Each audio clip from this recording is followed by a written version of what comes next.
tried to celebrate 4th of July with Grandma. She ghosted us like usual.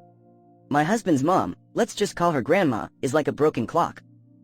It's not that she's always wrong, it's that she's always unreliable. She's constantly giving us the same runaround. It starts with her whining that we don't visit enough. She'll guilt us into coming over. Then she'll set a date and time, and we'll call and text to confirm, just to be sure. And guess what? She says yes. Then, we drive the hour to her house, hoping for a nice family visit. We pull up to the driveway and, nothing. Grandma's gone. It's the exact time we were supposed to meet. She'll tell us that she had plans that she forgot to mention. We're left standing there, waiting. Sometimes, we wait for hours. I mean, seriously, hours. It's like being stuck in some crazy, passive-aggressive movie.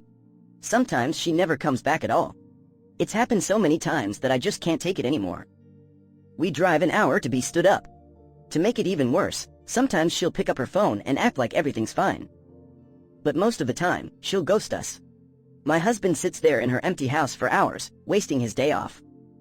It's so infuriating. I don't know how he stays so calm. We've been through this so many times. Now, I put my foot down and we give her 20 minutes. Then, if she's not there, we leave. It's the only way to save ourselves from being stuck in a game of endless waiting. But Grandma doesn't take it well when we don't wait around for her. Once she gets home, she starts sending texts and calls like a hurricane. She'll demand to know why we weren't there and why we didn't call. You know what? We were there. We called. Then, it's non-stop texting and calls. She'll barrage us with passive-aggressive messages for days on end. She's furious that we didn't wait for her. It's like she thinks she can just bend time and space and everyone should revolve around her schedule. There's another variation of this. Sometimes, she says she wants to come to our house. I already know how this will play out. You can't trust Grandma. We go through the same routine, clearing my husband's whole day off, cooking her dinner, cleaning the house, and waiting with our hearts pounding. Then, bam! She either doesn't show up, cancels right before she's supposed to get here, or texts us a wall of reasons why she can't come. It's exhausting. She has the audacity to do this on my son's birthday and my husband's birthday. I mean, can you imagine missing out on things like birthday celebrations and holiday gatherings because of her? It's like a running joke, but it's really not funny. I get so frustrated that I feel like I'm trapped in some endless Groundhog Day cycle of frustration. It just keeps happening, over and over. I think she just forgets. I'm pretty sure she has short-term memory issues. But at the end of the day, she doesn't think about how this affects us. She just expects us to bend over backwards to accommodate her. This is what happened on the 4th of July. I know I should have been prepared for Grandma's unpredictable behavior. It's 4th of July weekend. We were already busy with fireworks, barbecues, and birthday parties. We wanted to include Grandma in our celebrations. So we carved out time for her, just to be sure we could all spend some time together. We confirmed plans and then drove to her house. When we arrived, no Grandma. Again. She'd gone out on her boat, just like that. It was sweltering hot, and we had hours to kill before the fireworks. There was no way we could wait at her empty house. And there was no way I was going to keep my son sitting around in the sweltering heat, watching fireworks, knowing that we had a better chance of finding a unicorn than finding a predictable Grandma. We didn't have enough gas in the car to make it home, take a nap, and then drive back. So we did the best thing we could under the circumstances. We went swimming. But first, I had to run to Walmart and buy swimsuits for both of us. We had dressed up for her dinner, and we had to buy new clothes on a whim. Luckily, it was a cheap store. We jumped in the pool. The water was cool and refreshing. It was just what we needed. We had a great time, laughing and splashing around in the pool. It was a simple afternoon, but it was peaceful and carefree. Grandma's phone finally rang a few hours later. She was mad because she hadn't heard from us and we didn't just magically appear at her door, despite having a good reason to not do that. She acted like she didn't realize we weren't there. It was like a wild goose chase, and she expected us to be the ones to catch the goose. My husband just switched off his phone. We went to a different spot by the river for the fireworks. We ate McDonald's. Grandma wasn't even on our minds. It was such a beautiful evening. The sunset over the river was incredible. We had a great time watching the fireworks. We played silly games. It was a memorable evening with my son, and that's all that mattered. Grandma wasn't part of our celebration, and it made everything so much better. Something clicked. We talked about what's been happening with Grandma. We started reading about narcissism, and the more we read, the more we understood the pattern of her behavior. My husband even agreed to get some therapy. It's been a rough journey, but we're making progress. We are finally putting a stop to her behavior. We are learning to set boundaries. We don't need to wait on her. Grandma has taught us how important it is to prioritize ourselves. And to think, I'm the one who forgot to have a backup plan. I should have known that we wouldn't be able to rely on Grandma. I realized I have to take charge of our lives and not let her negativity control our choices.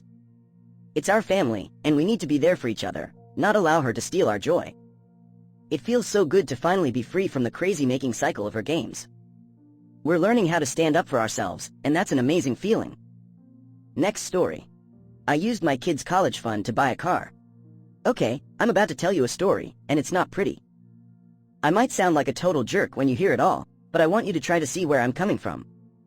This is about more than just a stupid truck. You see, back when I was a teenager, my dad got me this sweet old Ford Bronco.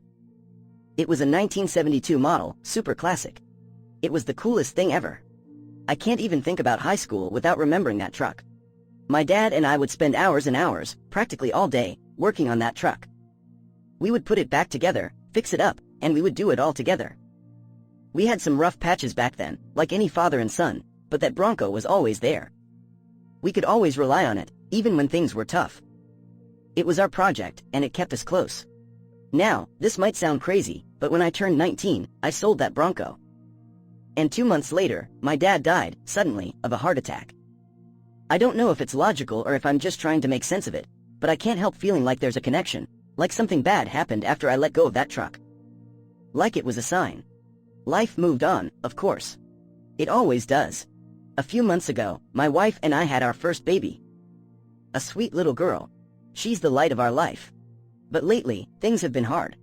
My wife has been trying to go back to work, and she's been feeling really stressed. She's not happy with any of the daycares we've tried, and she wants to stay home with our baby. Plus, she's still tired from staying up all night breastfeeding and adjusting to being a new mom. It's a lot, and she's been feeling emotional and grumpy, which I totally get. I'm about to tell you something I probably shouldn't, because it's gonna make me sound like a terrible husband and a selfish FC King jerk. But I need you to hear me out. The truth is, I'm not perfect. A couple weeks ago, I was driving through the part of town where they keep all the old warehouses. You know, all the rusty metal and crumbling buildings. And that's when I saw it. A Bronco. Not the exact same one, it was all beat up and dusty, but it was the same style, the same shape. It reminded me so much of my dad's Bronco, the one we had together. I just stopped. I had to see it closer, to get a good look at it after all these years.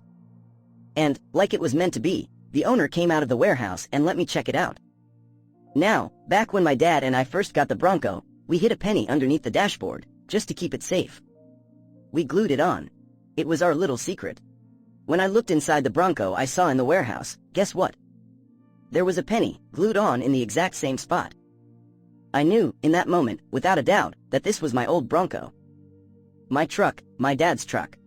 The one we spent so much time working on. I asked the guy if he would ever sell it. He said yes, he had someone coming from Colorado to buy it for $21,000. I was shocked. I had to buy it. I knew, right then, that this was my chance. It was like a dream coming true, something I hadn't even known I wanted. I asked the guy if I could buy it right then and there for $23,000. He said sure, if I could pay cash. This is where things get messy. My wife's parents had given us some money for our baby's college fund. We had been saving it, it was $12,000, but we were planning on holding onto it for years. Well, I'm not going to lie, I was desperate. I knew this was a once-in-a-lifetime opportunity, a way to reconnect with my dad, to feel close to him again. I knew it was wrong, and I knew I needed to talk to my wife first, but I couldn't help myself. I needed it back, badly. So, I maxed out my credit cards, begged my mom for money, she gave me a check for $4,000, and FC King drove away in my Bronco. It felt like coming home, even though I knew it was wrong, it just felt right. I'm not proud of what I did. And it turns out, everyone is furious with me. My wife, her parents, they're all yelling at me. They think I'm a jerk. They say I'm acting selfish, that I should have used the money for my daughter's future, that I should be a real man and focus on my family instead of some old truck. I can't blame them for being angry. I know I acted wrong. But I need you to understand something. This truck is not just a truck, to me. It's my connection to my dad. He's gone, and this truck is like a piece of him, a way for me to feel like he's still there. I was so excited about it, about having it back. I wanted to fix it up and take my daughter for rides. It's not just about me, it's about my daughter, about making sure she knows about her grandpa, even though he's not around anymore. It's messy, complicated, and probably the worst decision I've ever made, but in my heart, it was the right decision for me. I'll keep you updated. I'm not sure how this is going to end, but you've got to hear it all, right?